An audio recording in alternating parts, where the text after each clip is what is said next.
Namaste. Welcome to Booster Shots. In this series on yoga postures, we will try to understand how our overall wellness can start with just one stretch. Today, let us explore Chakravakasana, the cat cow pose that improve posture and spinal flexibility. It is a great yoga pose for people who spend most of their time sitting.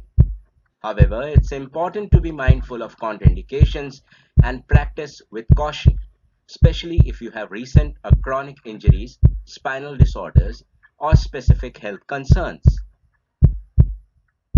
It is best practiced preferably in the morning, empty stomach, and with a fresh mind. To perform cat cow pose, kneel on the floor with your palms on the mat. Keep your hands shoulder width apart and your knees directly under your hips.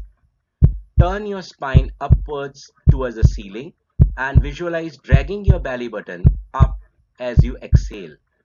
Allow your neck to relax and tuck your chin into the chest. You are now in a cat-like pose. Arch your back and allow your tummy to loosen up as you inhale. Lift your head and tailbone up towards the sky without exerting undue strain on your neck. This is the cow pose component. Connect your breath to each movement as you continue to flow back and forth from cat pose to cow pose by inhaling for cow pose and exhaling for cat pose. Repeat these moves for at least 10 times to warm up your neck, spine, hips, and abs. Cat-cow pose is beneficial for those seeking to improve their spinal flexibility, mobility, and overall body awareness. Flow freely with booster shots. Like, share, and subscribe. Namaste.